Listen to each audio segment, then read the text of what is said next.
नमस्कार जय हिंद साथियों, एक बार फिर से आपका स्वागत है यूट्यूब चैनल एजुकेशन वे में। दोस्तों, आज की इस वीडियो में हम UP triple SC PAT exam के लिए स्टैटिक जीके से संबंधित टॉप 30 प्रश्नों को देखने वाले हैं। दोस्तों, आपको बता दें, इन 30 प्रश्नों में हमने करंट अफेयर्स, जियोग्राफी, साइंस और साथ ही साथ हमने कुछ जनरल अवेयरनेस के प्रश्नों को सम्मिलित किया है। दोस्तों, बता दें, ये 30 प्रश्न आपके एग्जाम के लिए वेरी इंपॉर्टेंट है, तो वीडियो को ध्यान से जरूर देखिएगा। और आपको बता दें, सभी प्रश्न आपके सिलेबस पर आधारित हैं, एक एक प्रश्न आपके एग्जाम के लिए महत्वपूर्ण है। दोस्तों, यदि आप सुपर टेट दे रहे हैं, यूपी टेट, रीट या फिर सी टेट एग्जाम में हिस्सा ले रहे हैं, तो भी आपके लिए वीडियो महत्वपूर्ण होगा। चलिए, सबसे पहले हम पहला प्रश्न देखते हैं। पहला प्रश्न क्या कह रहा है?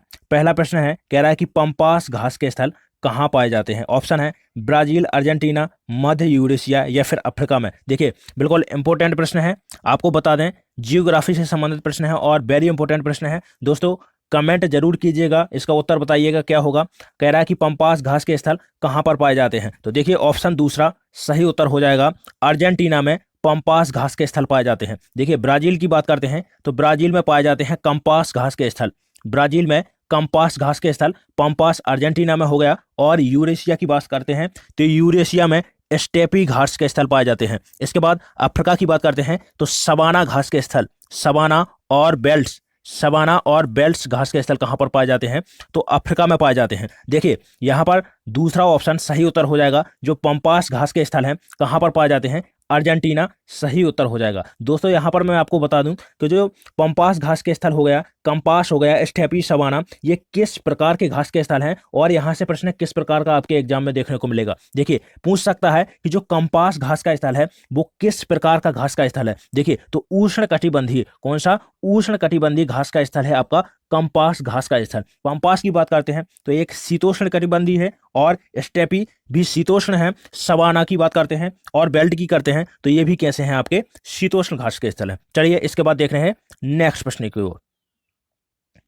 दूसरा प्रश्न इंपॉर्टेंट प्रश्न है और देखिए यूपी स्पेशल से संबंधित प्रश्न है। कह रहा है कि उत्तर प्रदेश राज्य का कौन सा जिला नेपाल के साथ में अपनी सीमा साझा नहीं करता है। देखिए, नहीं पर फोकस कीजिएगा। कह रहा है कि कौन सा जिला है उत्तर प्रदेश का जो नेपाल के साथ में सीमा साझा नहीं करता है। देखिए, इंपॉर्टेंट प्रश्न है। आपको बता दें कि यूपी स्पेशल से आपके एग्जाम में 2 से 3 प्रश्न बन सकते हैं। और देखिए, यूपी स्पेशल का ज़्यादा बड़ा पोर्शन नहीं है, लेकिन यहाँ से इंपॉर्टेंट प्रश्न बनेंगे। मैंने पूछा है आपसे कि उत्तर प्रदेश राज्य का कौन सा जिला नेपाल के साथ में अपनी सीमा साझा नहीं करता है। कमेंट कीजिएगा उत्तर को। पहला ऑप्शन है पीलीभीत, श्रावस्ती, सीतापुर या फिर महाराजगंज। तो देखिए, तीसरा विकल्प सही उत्तर हो जाएगा सीतापुर। कौन सा? सीतापुर एक उत्तर प्रदेश का जिला है जो नेपाल के साथ में सीमा साझा नहीं करता है। अब देखिए, यहां से प्रश्न बन सकता है कि उत्तर प्रदेश के कुल कितने जिले हैं जो नेपाल के साथ में सीमा साझा करते हैं। तो देखिए, उत्तर प्रदेश के कुल कितने 7 जिले हैं जो नेपाल से टच होते हैं। अब देखिए, कौन कौन से जिले हैं ये भी मैं आपको बता देता हूं और इसको नोट कर लीजिएगा, ठीक है। तो देखिए, एक तो है आपका महाराजगंज, इसके बाद श्रावस्ती, पीलीभीत, लखीमपुर खीरी, याद रखिएगा इसको, लखीमपुर खीरी, जिसमें दुधवा राष्ट्रीय उद्यान है, ठीक है। इसके बाद देखिए सिद्धार्थनगर और बहराइच, बलरामपुर, सिद्धार्थनगर, ये कितने 7 जिले हैं उत्तर प्रदेश के जो नेपाल के साथ में सीमा साझा करते हैं। चलिए, इसके बाद देखते हैं तीसरा प्रश्न। तीसरा प्रश्न कह रहा है कि भारत के किस राज्य में सबसे कम वन पाए जाते हैं। ऑप्शन है उत्तर प्रदेश, हरियाणा, झारखंड या फिर देखिए मध्य प्रदेश। तो देखिए, इंपॉर्टेंट प्रश्न है। कह रहा है कि किस राज्य में सबसे कम वन पाए जाते हैं, तो दूसरा विकल्प सही उत्तर हो जाएगा हरियाणा में सबसे कम वन पाए जाते हैं। लेकिन यदि आपसे कहता है कि सबसे ज्यादा वन किस राज्य में पाए जाते हैं, तो देखिए मध्य प्रदेश में वनों का प्रतिशत सबसे ज्यादा है। और देखिए, मध्य प्रदेश के बारे में जान लेते हैं। टाइगर स्टेट के नाम से जानते हैं, किसके? टाइगर स्टेट के नाम से किस राज्य को जाना जाता है? मध्य प्रदेश को जाना जाता है। मध्य प्रदेश क्षेत्रफल में दूसरा स्थान रखता है। यह भी आपको याद रखना है कि जो मध्य प्रदेश राज्य है वो क्षेत्रफल में दूसरा स्थान रखता है। यदि प्रथम स्थान की बात करते हैं कि क्षेत्रफल में प्रथम स्थान किस राज्य का है, तो वो है राजस्थान का। चलिए, इसके बाद देखते हैं अगला प्रश्न। नेक्स्ट प्रश्न है, चौथा प्रश्न कह रहा है कि ओखला पक्षी अभयारण्य कहाँ स्थित है। वेरी इंपॉर्टेंट प्रश्न है। आपको बता दें, पक्षी अभयारण्य और साथ में देखिए वन्य जीव विहार से भी आपके एग्जाम में प्रश्न बनते हैं। तो यूपी स्पेशल से संबंधित प्रश्न है। कह रहा है कि हिमाचल प्रदेश, हरियाणा, गाजियाबाद का उत्तर प्रदेश या फिर पंजाब। कह रहा है कि ओखला पक्षी अभयारण्य कहाँ स्थित है। कमेंट कीजिएगा सही उत्तर क्या होगा। बिल्कुल, देखिए तीसरा ऑप्शन सही उत्तर हो जाएगा उत्तर प्रदेश राज्य में। कौन सा? ओखला पक्षी अभयारण्य स्थित है? कहां पर? उत्तर प्रदेश के गाजियाबाद जिले में। चलिए इसके बाद देखते हैं अगला प्रश्न। पांचवा प्रश्न है, कह रहा है कि राष्ट्रीय विज्ञान दिवस किस दिन मनाया जाता है? Very important. और देखिए यहां से कई बार प्रश्न बन चुका है। देखिए रिपीटेड प्रश्न लिए हैं मैंने, काफी प्रश्न, 2 से 4 ऐसे प्रश्न होंगे जो कई बार रिपीट हो चुके हैं और इंपोर्टेंट है, बार बार आपके एग्जाम में यहां से प्रश्न बनता है। कह रहा है कि राष्ट्रीय विज्ञान दिवस किस तिथि को मनाया जाता है? कमेंट कीजिएगा इसका उत्तर। ऑप्शन है 4 जनवरी, 5 जून, 28 फरवरी या फिर 15 मार्च को। तो देखिए 28 फरवरी सही उत्तर हो जाएगा। राष्ट्रीय विज्ञान दिवस कब मनाया जाता है? 28 फरवरी को मनाया जाता है। लेकिन यदि यहां से प्रश्न बनता है कि जो राष्ट्रीय विज्ञान दिवस है वो किस वैज्ञानिक की तिथि पर मनाया जाता है, किस वैज्ञानिक के जन्मदिन पर मनाया जाता है, तो देखिए सी वी रमन की जन्मतिथि पर मनाया जाता है राष्ट्रीय विज्ञान दिवस। सी वी रमन को नोबेल पुरस्कार प्रदान हुआ था भौतिकी के क्षेत्र में सबसे पहले भौतिकी के क्षेत्र में भारत में किसको नोबेल पुरस्कार प्राप्त हुआ था? तो सी वी रमन को हुआ था, याद रखिएगा इस पॉइंट को। चलिए इसके बाद देखते हैं अगला प्रश्न। बिल्कुल देखिए इंपोर्टेंट प्रश्न है। छठवां प्रश्न कह रहा है कि गर्म जलधारा है। ऑप्शन है कनारी धारा, लेब्राडोर, गल्फ स्ट्रीम या फिर देखिए पॉकलैंड। तो इंपोर्टेंट प्रश्न है, जियोग्राफी से संबंधित है, बताना है, कमेंट कीजिएगा सही उत्तर क्या होगा। गर्म जलधारा पूछ रहा है तो देखिए सबसे पहले कनारी धारा की बात करते हैं तो ये एक ठंडी जलधारा है। कैसी? ठंडी जलधारा है। लेब्राडोर की बात करते हैं तो लेब्राडोर जलधारा भी एक सागरीय जलधारा है जो कैसी? एक ठंडी जलधारा है। गल्फ स्ट्रीम की बात करते हैं तो एक गर्म जलधारा है। स्ट्रीम से ही आप समझ जाइएगा कि गल्फ स्ट्रीम कैसी धारा है, एक गर्म जलधारा है। और पोकलैंड की बात करें तो एक ठंडी जलधारा है। तो देखिए हमसे पूछा है कि गर्म जलधारा बताना है कि कौन सी महासागरीय जलधारा है जो गर्म है। तो देखिए तीसरा ऑप्शन सही उत्तर हो जाएगा, गल्फ स्ट्रीम धारा। चलिए इसके बाद देखते हैं सातवां प्रश्न। देखिए वेरी इंपोर्टेंट प्रश्न है, कह रहा है कि थॉमस कप किससे संबंधित है? मैंने बताया था, मैंने 3 से 4 विषयों का इसमें कॉम्बिनेशन लिया है। और देखिए यहां से प्रश्न जनरल अवेयरनेस से 10 नंबर का प्रश्न आपके एग्जाम में गिरता है, ठीक है। तो चलिए कह रहा है कि थॉमस कप का संबंध किस खेल से है? बैडमिंटन, बास्केटबॉल या फिर क्रिकेट या टेनिस। थॉमस कप से आपके एग्जाम में यहां से प्रश्न देखने को मिल सकता है, ठीक है। तो देखिए कमेंट कीजिएगा सही उत्तर क्या होगा। तो देखिए पहला ऑप्शन सही उत्तर हो जाएगा, थॉमस कप का संबंध किस खेल से है? बैडमिंटन से। इसके बाद देखिए बास्केटबॉल के बारे में जान लेते हैं। देखिए यहां से करंट अफेयर्स का प्रश्न बता रहा हूं कि जो थॉमस कप है 2022 का थॉमस कप किसने जीता है? तो भारत के नाम हुआ है। किसके? भारत ने जीता है। और बता दें कि भारत ने पहली बार थॉमस कप जीता है, इसको भी याद रखिएगा। और यहां से आपके करंट अफेयर्स से यहां से प्रश्न बन सकता है आपके एग्जाम में, पेट एग्जाम में पूछ सकता है कि 2022 का थॉमस कप किसके द्वारा जीता गया है? तो भारत के द्वारा जीता गया है, जिसका संबंध किससे है? बैडमिंटन खेल से है। इसके बाद देखिए बास्केटबॉल की बात करते हैं तो बास्केटबॉल से संबंधित कप कौन से हैं? एक तो नेहरू कप हो गया, नेहरू कप और फेडरेशन कप। देखिए क्रिकेट की बात करते हैं तो रणजी ट्रॉफी, रानी झांसी ट्रॉफी का संबंध किससे है? क्रिकेट से है। और टेनिस को देखते हैं तो रामानुज ट्रॉफी का संबंध किस खेल से है? टेनिस से है। चलिए अगला प्रश्न देखते हैं। 8वां प्रश्न कह रहा है कि निम्न में से कौन सा राज्य नेपाल को भूटान से अलग करता है? पहला ऑप्शन असम, उड़ीसा, सिक्किम या फिर बिहार। देखिए इंपोर्टेंट प्रश्न है और जियोग्राफी से संबंधित है, वेरी इंपोर्टेंट, इसको याद रखिएगा। बताइएगा कौन सा राज्य है जो नेपाल को भूटान से अलग करता है? तो देखिए मैं आपको थोड़ा सा ग्राफ के माध्यम से यहां पर समझा देता हूं। जो इस तरह से कुछ देखिए, जो आपका सिक्किम राज्य है वहां की स्थिति कुछ इस तरह से है। इसके बाद देखिए जो ईस्ट की बात करते हैं तो सिक्किम के ईस्ट में कौन सा देश है? भूटान। और वेस्ट की बात करते हैं तो यहां पर क्या पड़ता है? नेपाल। नॉर्थ की बात करते हैं तो देखिए नॉर्थ में है तिब्बत या चीन, ठीक है। तो हमसे कह रहा है कि नेपाल को अलग भूटान से कौन सा राज्य करता है? तो देखिए तीसरा ऑप्शन सही उत्तर हो जाएगा, सिक्किम राज्य है जो नेपाल को भूटान से अलग करता है। चलिए अगला प्रश्न देखते हैं। देखिए 9वां प्रश्न है, करंट अफेयर से संबंधित है और इंपोर्टेंट प्रश्न भी है। कह रहा है कि प्रसिद्ध कन्नड़ गायक और राष्ट्रीय पुरस्कार विजेता का अगस्त में निधन हो गया है, उनका क्या नाम था? ऑप्शन है शिवमोग्गा सुभद्रा, दूसरा है नकुल अभ्यंकर, तीसरा है काव्या अजित या फिर जावेद अली। बिल्कुल कमेंट कीजिएगा कि सही उत्तर क्या हो जाएगा इसका। तो देखिए पहला ऑप्शन सही उत्तर हो जाएगा, शिवमोग्गा सुभद्रा जो प्रसिद्ध कन्नड़ गायक थे उनका अगस्त में निधन हो गया है। तो पहला ऑप्शन सही उत्तर हो जाएगा। चलिए अगला प्रश्न देखते हैं। 10वां प्रश्न है, वेरी इंपॉर्टेंट प्रश्न है, कह रहा है कि साइलेंट वैली कहां पर स्थित है। ऑप्शन है बंगलुरु केरल, अरुणाचल प्रदेश या फिर मध्य प्रदेश में। देखिए साइलेंट वैली कह रहा है, साइलेंट वैली या फिर जिसको शांत घाटी के नाम से भी जानते हैं, किसको, साइलेंट वैली को शांत घाटी के नाम से भी जानते हैं, कह रहा है कि किस राज्य में स्थित है। तो देखिए दूसरा ऑप्शन सही उत्तर हो जाएगा, शांत घाटी किस राज्य में है, केरल में है। देखिए शांत घाटी की बात करते हैं तो 1985 ईस्वी में, 1985 में यहां पर शांत घाटी राष्ट्रीय उद्यान की स्थापना की गई थी। देखिए बेंगलुरु की बात करते हैं तो बेंगलुरु को सिलिकॉन वैली के नाम से जानते हैं। पॉइंट याद रखिएगा, इंपॉर्टेंट है कि सिलिकॉन वैली, भारत का सिलिकॉन वैली किस शहर को कहा जाता है, भारत का सिलिकॉन वैली किस शहर को कहा जाता है, बेंगलुरु को कहा जाता है। कंफ्यूज मत होइएगा, क्योंकि साइलेंट वैली कहां पर है, केरल में है। और यदि सिलिकॉन वैली की बात करते हैं कि सिलिकॉन वैली भारत के किस राज्य को कहा जाता है, तो बेंगलुरु को कहा जाता है। इसके बाद अरुणाचल प्रदेश में आपको याद रखना है आभोर मिश्मी, आभोर मिश्मी जो हिमालय का एक भाग है, पहाड़ियां किस राज्य में है, किस प्रदेश में है, तो अरुणाचल प्रदेश में है। मध्य प्रदेश को टाइगर स्टेट के नाम से जानते हैं। ठीक है, चलिए नेक्स्ट प्रश्न देखते हैं। 11वां प्रश्न, बिल्कुल मोस्ट इंपोर्टेंट प्रश्न है, और आप पिछला 2021 में जो पैट एग्जाम हुआ था उठाकर देख लीजिएगा, हूबहू छपने वाला प्रश्न है। बिल्कुल यही प्रश्न दोहराया गया था इसमें। ठीक है, कह रहा था कि प्रसिद्ध चिकित्सक धन्वंतरी किस शासक के राज्यसभा सुशोभित करते थे। ऑप्शन है कनिष्क, अशोक, विक्रमादित्य, समुद्रगुप्त।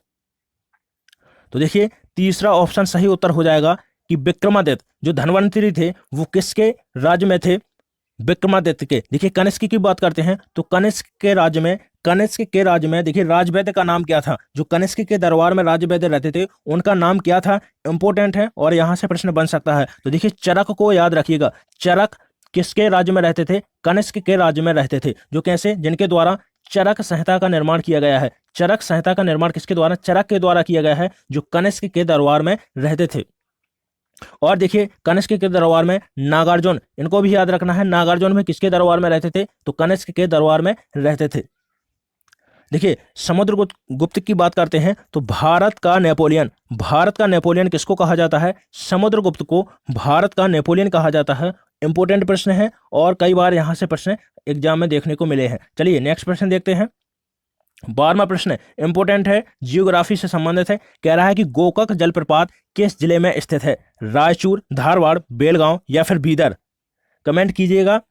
देखिए तीसरा ऑप्शन सही उत्तर हो जाएगा, जो गोकक जलप्रपात है वो किस जिले में है, बेलगांव में है, बेलगांव के कर्नाटक में। चलिए इसके बाद देखते हैं अगला प्रश्न। 13वां प्रश्न है कि भारत में न्यूनतम जनसंख्या वाला राज्य बताना है। पहला ऑप्शन गोवा, सिक्किम, मणिपुर या फिर इनमें से कोई नहीं। देखिए जनसंख्या के आधार पर पूछ रहा है कि भारत में न्यूनतम जनसंख्या वाला राज्य कौन सा है। बिल्कुल जनसंख्या का आधार पर कौन सा राज्य है न्यूनतम जनसंख्या वाला, कमेंट कीजिएगा। तो देखिए दूसरा ऑप्शन सही उत्तर हो जाएगा, सिक्किम राज्य न्यूनतम जनसंख्या वाला राज्य है। इसके बाद देखिए यदि आपसे पूछता है कि सबसे ज्यादा जनसंख्या किस प्रदेश में निवास करती है, तो देखिए 2011 की जनगणना के अनुसार देखिए जो उत्तर प्रदेश है सबसे ज्यादा जनसंख्या वाला राज्य है। इन 2 पॉइंटों को आप याद रखिएगा। चलिए इसके बाद देखिए 14वां प्रश्न।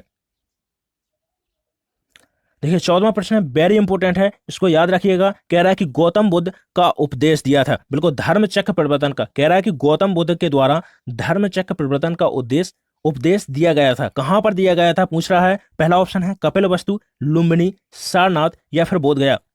तो देखिए गौतम बुद्ध से संबंधित मैं सभी पॉइंट आपको बता रहा हूं इसमें। पहले आप इसका कमेंट कीजिएगा, सही उत्तर बताइएगा क्या होगा कि गौतम बुद्ध के द्वारा पहला उपदेश किस स्थान पर दिया गया था। तो देखिए तीसरा ऑप्शन सही उत्तर हो जाएगा, वाराणसी के सारनाथ में गौतम बुद्ध के द्वारा प्रथम उपदेश दिया गया था। अब देखिए जो गौतम बुद्ध है यहां से किस प्रकार का प्रश्न बन सकता है। तो देखिए सबसे पहले यदि गौतम बुद्ध की जन्मस्थली की बात करते हैं तो कपिलवस्तु के लुम्बिनी में गौतम बुद्ध का जन्म हुआ था। ठीक है, इसके बाद बात करते हैं सारनाथ की, तो प्रथम उपदेश कहां पर दिया था गौतम बुद्ध ने प्रथम उपदेश सारनाथ में दिया था, जिसको क्या बोलते हैं धर्म चक्र प्रवर्तन। बौद्ध ग्रंथों में गौतम बुद्ध ने जब प्रथम उपदेश दिया था उसको धर्म चक्र प्रवर्तन के नाम से जानते हैं। बोधगया की बात करते हैं तो देखिए जो बोधगया है, सबसे पहले ज्ञान की प्राप्ति कहां पर हुई थी, गौतम बुद्ध को बोधगया नामक स्थान पर हुई थी। कहां पर हुई थी, बोधगया स्थान पर हुई थी। इसको आपको याद रखना है। चलिए इसके बाद देखते हैं 15वां प्रश्न। इंपोर्टेंट प्रश्न है, कह रहा है कि श्री शैलम बांध किस नदी पर बनाया गया है? गोदावरी, तुंगभद्रा, कृष्णा या फिर पेन्नार नदी? इंपोर्टेंट प्रश्न है, याद रखिएगा इसको, कमेंट कीजिएगा सही उत्तर क्या होगा इसका। श्री शैलम बांध पूछ रहा है किस नदी पर बनाया गया है, तो देखिए तीसरा ऑप्शन सही उत्तर हो जाएगा, कृष्णा नदी पर श्री शैलम बांध का निर्माण किया गया है। इसके बाद चलिए अगला प्रश्न देखते हैं।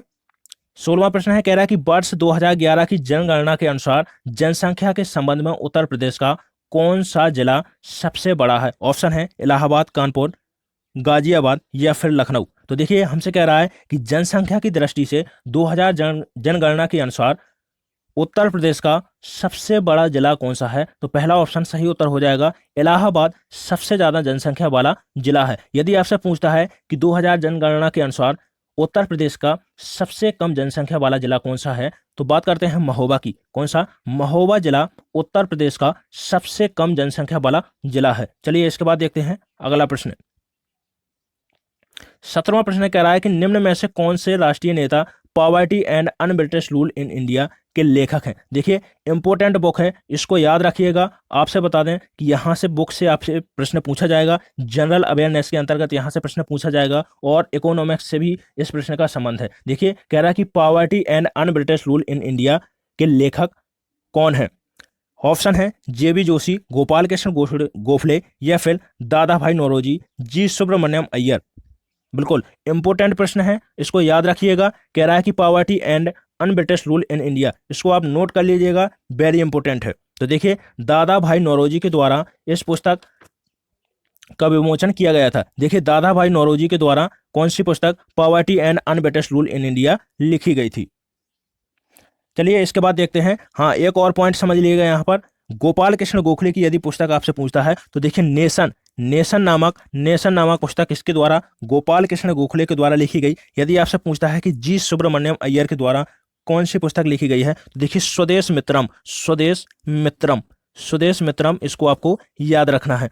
चलिए इसके बाद देखते हैं नेक्स्ट प्रश्न। 18वां प्रश्न कह रहा है कि 1881 ईस्वी में केसरी अखबार की स्थापना किसने की थी?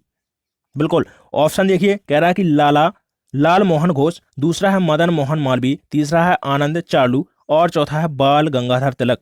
बिल्कुल केसरी अखबार की बात कर रहा है कि किसके द्वारा स्थापित, केसरी अखबार की स्थापना किसके द्वारा की गई थी? तो देखिए फोर्थ ऑप्शन सही उत्तर हो जाएगा, बाल गंगाधर तिलक के द्वारा 1881 ईस्वी में केसरी अखबार की स्थापना की गई थी। बिल्कुल चलिए नेक्स्ट प्रश्न देखते हैं।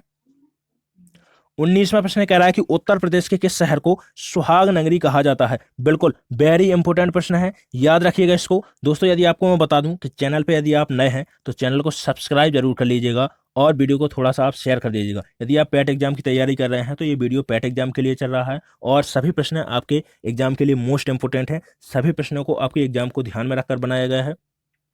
चलिए इसके ऑप्शन है वाराणसी, फिरोजाबाद, गोरखपुर या फिर बरेली। देखिए कमेंट कीजिएगा कि इसका सही उत्तर क्या हो जाएगा। कह रहा है कि उत्तर प्रदेश के किस शहर को सुहाग नगरी के नाम से जाना जाता है?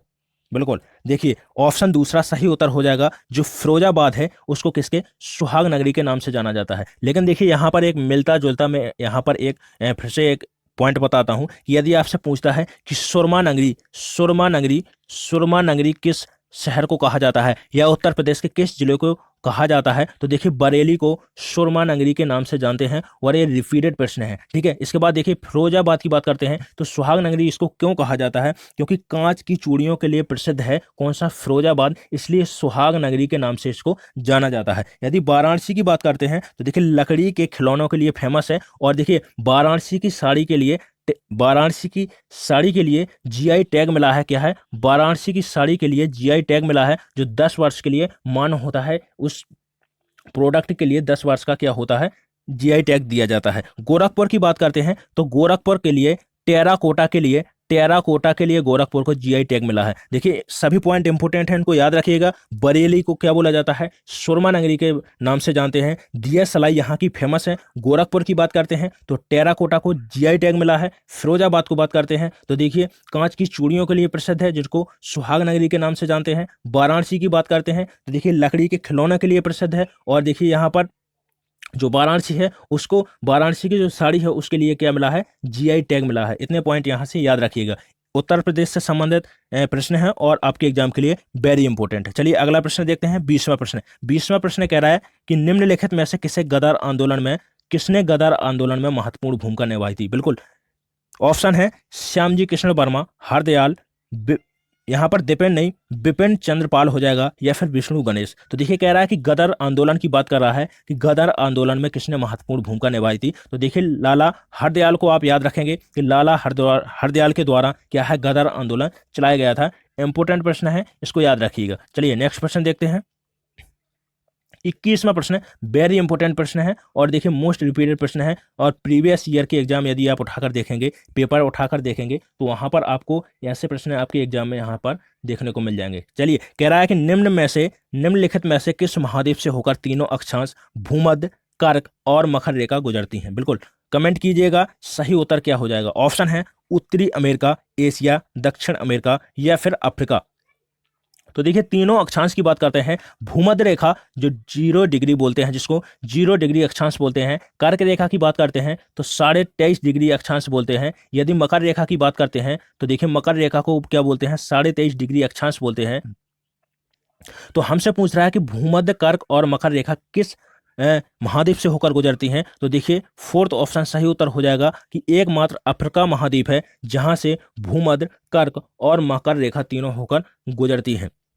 ठीक है, इतने पॉइंट यहां से आपको अफ्रीका से याद रखने हैं। देखिए यदि अफ्रीका की बात करें तो अफ्रीका से खास क्या हो जाएगा, सवाना घास के स्थल, जो कैसे उष्ण कटिबंधीय घास के स्थल हैं, कहाँ पर पाए जाते हैं, सवाना की घास के स्थल कहाँ पर पाए जाते हैं, तो अफ्रीका महाद्वीप में पाए जाते हैं। विश्व का सबसे बड़े रेगिस्तान की बात करते हैं, सहारा मरुस्थल कहाँ पर पाया जाता है, अफ्रीका महाद्वीप में पाया जाता है। देखिए विश्व की सबसे लंबी पर्वत श्रृंखला की बात करते हैं, जो एंडीज पर्वत श्रृंखला है, कहाँ पर पाई जाती है, दक्षिण अमेरिका में देखने को मिलती है। एशिया की बात करते हैं तो देखिए हिमालय कहाँ पर है, जो विश्व का सबसे ऊंचा पर्वत है, कहाँ पर है, एशिया महाद्वीप में है। अफ्रीका की बात करते हैं तो देखिए अफ्रीका महाद्वीप किस लिए खास हो जाता है, अफ्रीका महाद्वीप से कहाँ पर, अमेजन नदी का। ठीक है, चलिए इसके बाद देखते हैं नेक्स्ट प्रश्न।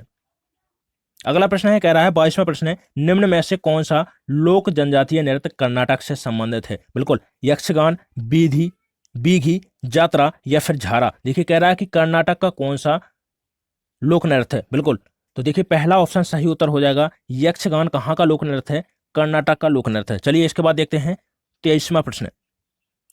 23वां प्रश्न है वेरी इंपॉर्टेंट है, याद रखिएगा, ऐसे प्रश्न आपके एग्जाम में अक्सर बनते हैं। बिल्कुल कह रहा है कि 1905 में बंगाल के विभाजन के दौरान भारत के वायसराय कौन थे। बिल्कुल लॉर्ड कर्जन, लॉर्ड एल्गिन या फिर लॉर्ड हार्डिंग, लॉर्ड मिंटो।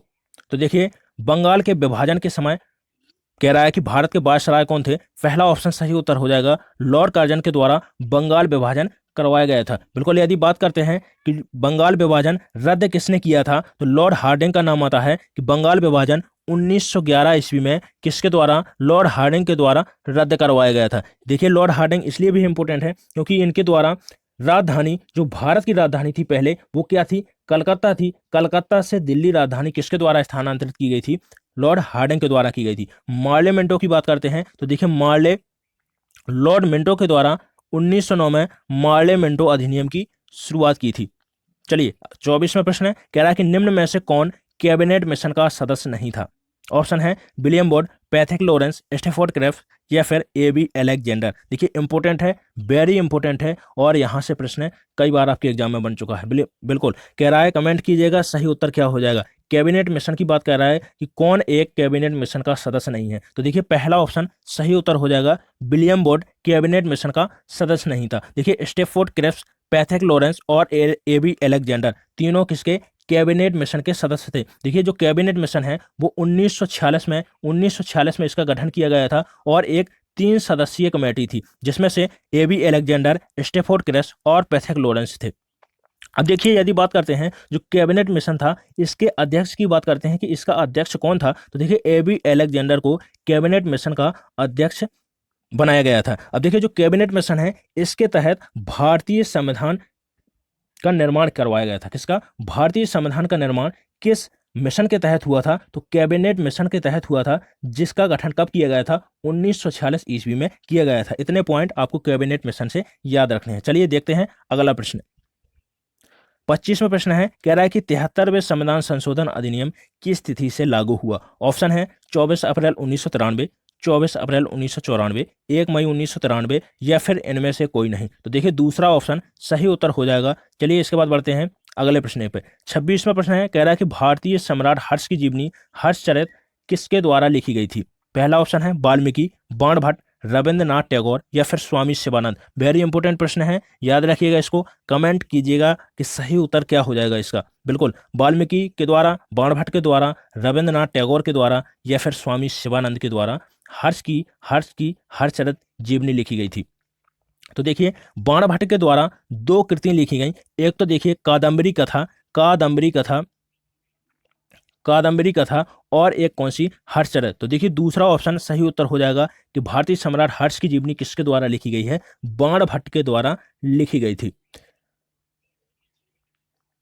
27वां प्रश्न इंपोर्टेंट प्रश्न है, जनरल अवेयरनेस के अंतर्गत यहां से आपके पेट एग्जाम में प्रश्न बन सकता है। बिल्कुल कह रहा है कि विश्व व्यापार संगठन कब अस्तित्व में आया? देखिए जितने भी संगठन हैं आपके लिए इंपॉर्टेंट है, और यहाँ से जो संगठन है उसके मुख्यालय सबसे ज़्यादा इंपॉर्टेंट है, क्योंकि मुख्यालय से प्रश्न पूछता है। कह सकता है कि देखिए कि विश्व व्यापार संगठन का मुख्यालय कहाँ पर है? बिल्कुल इसका कमेंट कीजिएगा, इसका सही उत्तर क्या हो जाएगा। कह रहा है कि विश्व व्यापार संगठन, वर्ल्ड ट्रेड ऑर्गेनाइजेशन, WTO के नाम से भी जानते हैं, जिसको शॉर्ट में नाम है WTO, कब अस्तित्व में आया? वर्ल्ड ट्रेड ऑर्गेनाइजेशन कब अस्तित्व में आया? बिल्कुल पहला ऑप्शन सही उत्तर हो जाएगा। 1995 ईस्वी में इसकी स्थापना की गई थी। अब देखिए जो सबसे ज्यादा इंपॉर्टेंट प्रश्न यहां से बनता है, कहता है कि विश्व व्यापार संगठन, वर्ल्ड ट्रेड ऑर्गेनाइजेशन का मुख्यालय कहां पर है? तो देखिए वर्ल्ड ट्रेड ऑर्गेनाइजेशन का मुख्यालय कहां पर है? जेनेवा, स्विट्जरलैंड के जेनेवा को आपको याद रखना है। जो WTO है उसका मुख्यालय कहां पर है? जेनेवा में है। चलिए इसके बाद देखते हैं नेक्स्ट प्रश्न, 28वां प्रश्न, PV संधू किस खेल से संबंधित है? बिल्कुल वेरी इंपॉर्टेंट प्रश्न है, याद रखिएगा इसको, और खेल से संबंधित प्रश्न है। कह रहा है कि PV सिंधु किस खेल से संबंधित है? टेनिस, बैडमिंटन, हॉकी या फिर क्रिकेट से? तो देखिए PV संधू, देखिए दो खिलाड़ी के बारे में आपको मैं बताता हूं। जो देखिए PV संधू हैं और साइना नेहवाल। कौन? साइना नेहवाल और PV सिंधु, इन दोनों को आपको याद रखना है। दोनों का संबंध किस खेल से है? तो बैडमिंटन से है। किससे है? बैडमिंटन से है। इंपॉर्टेंट है, और यहां से प्रश्न बन सकता है। कह सकता है यदि सीटेट भी आप दे रहे हैं तो सीटेट में भी यहां से प्रश्न पूछा जाता है, खेल से संबंधित प्रश्न बनते हैं सीटेट में। कहते हैं कि साइना नेहवाल या फिर PV संधू किस खेल से संबंध रखती हैं? बिल्कुल तो किससे है? बैडमिंटन, याद रखिएगा। चलिए इसके बाद देखते हैं नेक्स्ट प्रश्न, 29वां प्रश्न देखिए, कह रहा है कि दांडेली वन्य जीव अभयारण्य भारत के किस राज्य में स्थित है? केरल, तमिलनाडु, तेलंगाना या फिर कर्नाटक? बिल्कुल तो देखिए फोर्थ ऑप्शन सही उत्तर हो जाएगा कि कहां पर है? कर्नाटक में है। केरल की बात करते हैं तो देखिए पेरियार वन्यजीव अभयारण्य कहां पर? पेरियार वन्यजीव अभयारण्य कहां पर है? केरल में है। तमिलनाडु की बात करते हैं तो देखिए नंदा देवी वन्यजीव अभयारण्य किस राज्य में है? तमिलनाडु में है। कर्नाटक में आपको और भी एक मैं आपको बता देता हूं, देखिए वांदीपुर, कौन सा? वांदीपुर वन्यजीव अभयारण्य किस लिए खास है? देखिए हाथियों के संरक्षण के लिए वांदीपुर अभयारण्य जाना जाता है। और दांडेली की बात करते हैं तो कहां पर है? कर्नाटक में है। दोनों आपको याद रखने हैं और एग्जाम के लिए वेरी इंपॉर्टेंट है। चलिए 30वां प्रश्न है, और देखिए करंट अफेयर से संबंधित है। बिल्कुल कह रहा है कि कॉमनवेल्थ गेम 2022 में पुरुषों की 55 किलोग्राम कैटेगरी में रजत पदक किसने जीता है? बिल्कुल पहला ऑप्शन है संकेत महादेव सरगार, दूसरा है गुरु राजा पुजारी, तीसरा है गणेश माली या फिर अरुण मुरुगेसन। तो देखिए कह रहा है कि कॉमनवेल्थ गेम 2022 में पुरुषों की 55 किलो कैटेगरी में किसने सिल्वर पदक जीता है? तो देखिए पहला ऑप्शन सही उत्तर हो जाएगा, संकेत महादेव सरगर के द्वारा 55 किलो कैटेगरी में सिल्वर पदक जीता गया है। अब देखिए जो कॉमनवेल्थ गेम है, यहां से इंपॉर्टेंट प्रश्न आपको देखने को मिलेंगे एग्जाम में। या एक तो प्रश्न पूछ सकता है कि कॉमनवेल्थ गेम या फिर राष्ट्रमंडल खेल 2022 का आयोजन कहां पर किया गया है, किस शहर में किया गया था? तो देखिए इंग्लैंड के बर्मिंघम में, याद रखना है इसको, इंग्लैंड के बर्मिंघम में कॉमनवेल्थ गेम का आयोजन किया गया था। अब देखिए जो कॉमनवेल्थ गेम है, यहां से याद रखिएगा निश्चित रूप से आपके एग्जाम में एक प्रश्न बनेगा। दोस्तों देखिए सभी प्रश्न हमने कंप्लीट कर लिए हैं। 30 के 30 प्रश्न आपके एग्जाम के लिए वेरी इंपॉर्टेंट है। याद रखिएगा, वीडियो को अच्छे से नहीं देखा है तो फिर से एक बार रिव्यू कर लीजिएगा। बहुत ही धमाकेदार प्रश्न थे दोस्तों। सभी प्रश्न आने के आपके एग्जाम में चांस बनेंगे बिल्कुल। यहाँ से एक प्रश्न जरूर आपके एग्जाम में यहाँ से बन सकता है। मैं बिल्कुल दोस्तों, यदि आपको वीडियो अच्छा लगा हो तो प्लीज़ चैनल को सब्सक्राइब जरूर कीजिएगा और अपने दोस्तों में वीडियो को शेयर कर दीजिएगा। तब चलिए इसके बाद मिलते हैं अगले वीडियो में, तब तक के लिए धन्यवाद।